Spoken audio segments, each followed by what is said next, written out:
JEE advanced 2024 ఫలితాలలో open కేటగిరీలో నారాయణదే ఆధిపత్యం. నమస్తే, నేను Keshav. Welcome to Suman TV. ఆంధ్రప్రదేశ్లో కొత్త ప్రభుత్వం కొలువు తీరింది. ముఖ్యమంత్రిగా చంద్రబాబు నాయుడు బాధ్యతలు స్వీకరించడంతో పాటు 5 కీలకమైనటువంటి అంశాలకు సంబంధించిన ఫైల్స్పై సంతకాలు చేశారు. అందులో ముఖ్యంగా ఎక్కువ మందిని ఆందోళన పరిచింది ల్యాండ్ టైటిలింగ్ యాక్ట్. ఈ ల్యాండ్ టైటిలింగ్ యాక్ట్ రాకూడదంటూ కనీసం 6 నెలల తరబడి అనేక మంది న్యాయవాదులు రాష్ట్ర వ్యాప్తంగా ఆందోళనలు నిర్వహించారు. ఈ సంతకంతో ఇప్పుడు ల్యాండ్ టైటిలింగ్ యాక్ట్ అంశం ఆంధ్రప్రదేశ్ని వీడిపోయినట్టేనా, లేక ప్రొసీజర్ పరంగా ఇంకా చేయాల్సినటువంటి అంశాలు ఏమేమి మిగిలి ఉన్నాయి? ఈ అంశాలపైన విశ్లేషణ చూద్దాం. మనతో పాటు అడ్వకేట్ సత్యనారాయణ రాజు గారు పిఠాపురం నుంచి జాయిన్ అయ్యారు. సత్యనారాయణ రాజు గారు నమస్కారం. నమస్కారం.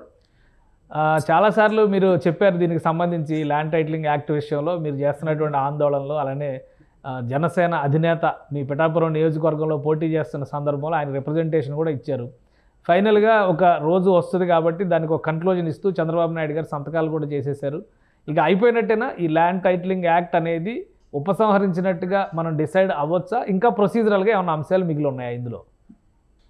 ప్రొసీజర్లుగా చాలా ఉంటాయండి, కానీ ఆ యొక్క రద్దు అనేటటువంటి దాని మీద మొట్టమొదటిగా అనుకున్న దాని ప్రకారంగా ఆయన ఇచ్చిన హామీ ప్రకారంగా ఈ ప్రమాణ స్వీకారం మరుసటి రోజే ఆయన పెట్టే మొట్టమొదటి 5 సంతకాల్లో 2వ సంతకంగా పెట్టి ఆ యొక్క ల్యాండ్ టైటిలింగ్ యాక్ట్ రద్దు అనేటటువంటి దాంతో మా యొక్క అడ్వకేట్స్ అందరికీ కూడా చాలా ఆనందకరమైనటువంటి మా శుభవార్త నిన్న సాయంత్రం 4:41 వినడం జరిగింది.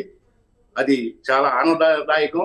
ఇంకా ఎప్పుడైతే ఆ యొక్క ప్రారంభం చేశారో అది పూర్తి చేస్తారు అనేటటువంటి ప్రగాఢమైనటువంటి నమ్మకం ఈ చంద్రబాబు నాయుడు గారి గవర్నమెంట్ మీద, ఈ నూతన ప్రభుత్వం మీద మా అందరికీ ఉంది అని చెప్తున్నాను.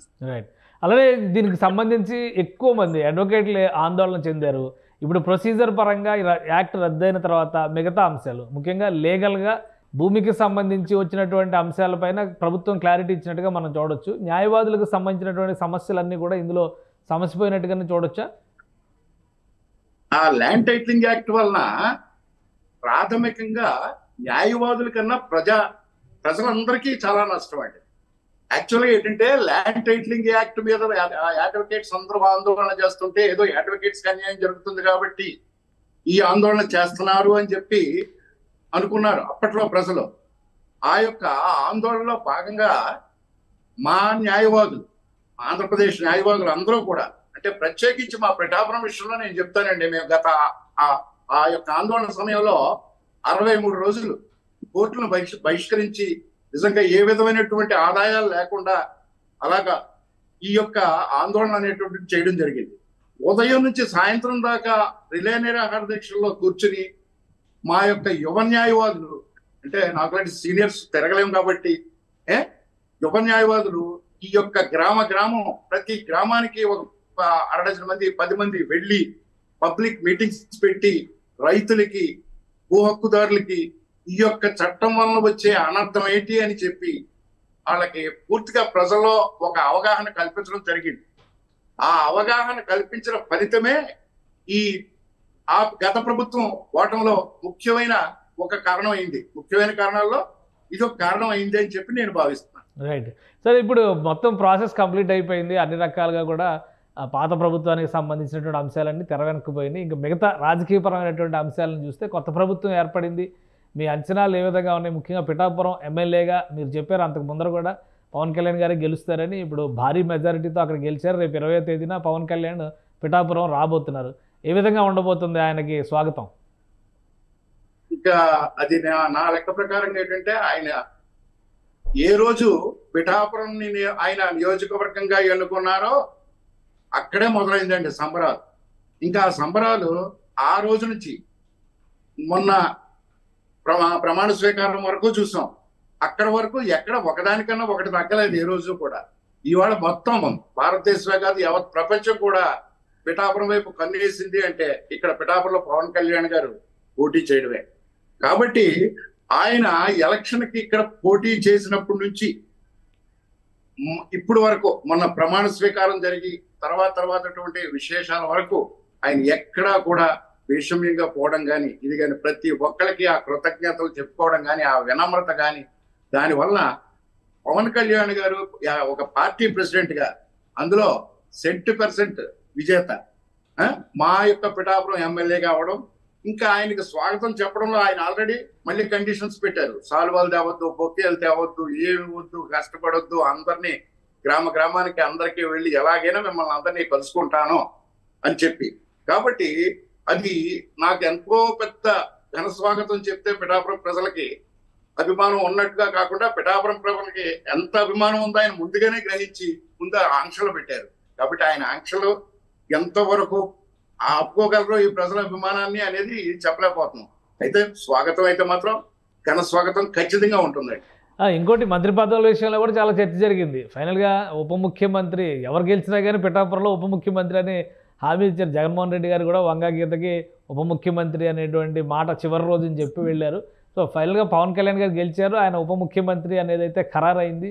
శాఖలు అనేది కొద్దిగా అటు ఇటుగా కేటాయింపులు జరగచ్చు. ఏ విధంగా చూస్తారు మీరు ఉప ముఖ్యమంత్రిగా పవన్ కళ్యాణ్ పిఠాపురం నియోజకవర్గ అభివృద్ధి విషయంలో కానీ నియోజకవర్గానికి సంబంధించినటువంటి సమస్యల పరిష్కారంలో కానీ ఎటువంటి భరోసా లభిస్తుంది మీకు? ఇప్పుడు మా అందరికన్నా ముందుగానే జగన్ గారు గ్రహించారండి. అంటే పిఠాపురంకి ఖచ్చితంగా ఆయన కోరుకునేటటువంటి దత్తపుత్రుడు మా యొక్క దత్తుడి అనుగ్రహంతో ఉప ముఖ్యమంత్రి కావాలని.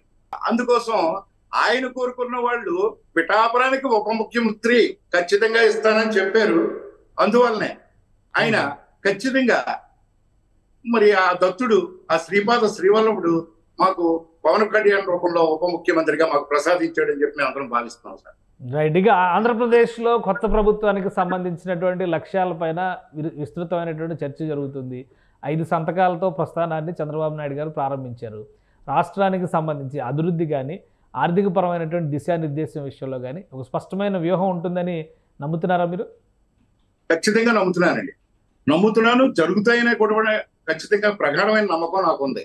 ఎందుకంటే ఇక్కడ ఒక మనిషికి ఒకళ్ళకి సహాయాలు చేసుకుంటూ ఎదిగి ఆఖరికి భారత మాతని మోడీ గారు నెత్తి మీద పెట్టుకుని పోసే పరిస్థితి వచ్చిందండి. అంటే ఆ మాట నేను ఎందుకు చెప్పానంటే యాక్చువల్ గా ఏంటంటే పవన్ కళ్యాణ్ గారికి సీటును త్యాగం చేసినటువంటి మా పిఠాపురం మాజీ ఎమ్మెల్యే ఎస్విఎస్ఎఫ్ వర్మ గారు ఆయన భుజాల మీద పవన్ కళ్యాణ్ గారిని ఎత్తుకుని నెక్కించి అసెంబ్లీకి అత్తారింటికి దారేదికి పంపించినట్టు పంపించాడు. అదే పవన్ కళ్యాణ్ గారు ఆయన భుజాల మీద చంద్రబాబు నాయుడు గారిని ఎత్తుకుని ఆంధ్రప్రదేశ్ మొత్తం ఆయన నియోజకవర్గం వదిలి తిరిగి చంద్రబాబు నాయుడు గారిని ముఖ్యమంత్రిగా ప్రమాణ స్వీకారం చేయించారు. ఈ చంద్రబాబు నాయుడు గారు ఈ పవన్ కళ్యాణ్ గారు వీళ్ళిద్దరూ కలిసి కూటమి కట్టి అక్కడ కేంద్ర ప్రభుత్వంలో ఎంపీల సంఖ్య తగ్గినప్పటికీ కూడా తగ్గాయనే బాధ కలిగించకుండా మోడీ గారిని ఎత్తిన పెట్టుకుని అక్కడ భారతదేశంలో ప్రధానిగా ఆయన నిలబెట్టారు. కాబట్టి మేము అందరం కోరేది ఏంటంటే భారతదేశ ప్రధానిగా మోడీ గారు వీళ్ళందరూ చేసింది ఆంధ్రప్రదేశ్ పరిస్థితులను బట్టి విభజన రాష్ట్రం వచ్చిన దగ్గర నుంచి 10 సంవత్సరాల్లో ఏ విధమైనటువంటి ఆనందాన్ని పొందలేకపోయాం. కాబట్టి ఈ 5 సంవత్సరాల్లోనైనా మంచి పరిశ్రమలు ఇచ్చి యువతకి మంచి దారిచ్చి ఈ విజయానికి తోడ్పడినటువంటి జన సైనికులకి, వీర మహిళలకి, మెగా ఫ్యాన్స్ కి, తెలుగుదేశం కార్యకర్తలకి, బీజేపీ కార్యకర్తలకి, ఆఖరికి వైసీపీ కార్యకర్తలకు కూడా చేసి ఈ యొక్క ఆంధ్రప్రదేశ్ ని డెవలప్మెంట్ లో ముందుకు తీసుకెళ్లాలని, ఈ ఆంధ్రప్రదేశ్ అనేది అన్నపూర్ణ అనే మాట మళ్ళీ పునరుద్ఘాటించాలని మనస్ఫూర్తిగా కోరుకుంటున్నాను. ఈ విధమైనటువంటి విజయాన్ని అందించినటువంటి ప్రజలకి అందరికీ కూడా మరి ఒక్కసారి ఆంధ్రప్రదేశ్ ప్రజలందరికీ కూడా మా రాష్ట్ర ప్రభుత్వం తరఫున, మా యొక్క పిఠాపురం ప్రజల తరఫున, మా పవన్ కళ్యాణ్ గారి తరఫున హృదయపూర్వకంగా కోరుకుంటున్నాను sir. Right. Thank you Satyanarayana Raju garu మీ అభిప్రాయం తెలియజేసినందుకు. ఇది ల్యాండ్ టైటిలింగ్ యాక్ట్ రద్దు పైన ప్రభుత్వం తీసుకున్నటువంటి నిర్ణయం అతిపెద్ద ఉపశమనంగా సత్యనారాయణ రాజు గారు విశ్లేషిస్తున్నారు. పిఠాపురం స్థానికుడిగా తాను నమ్ముతున్నది పవన్ కళ్యాణ్కి అద్భుత విజయం అందించినటువంటి ప్రజలకి ఆయన కృతజ్ఞతాపూర్వకంగా అభివృద్ధి ఫలాల్ని అందిస్తారని భావిస్తున్నట్టుగా చెబుతున్నారు. ఇది special discussion. Keep watching. Suman టీవీలో మీ పర్సనల్ అండ్ బిజినెస్ ప్రమోషన్స్ కోసం కింది నెంబర్కి కాంటాక్ట్ చేయండి.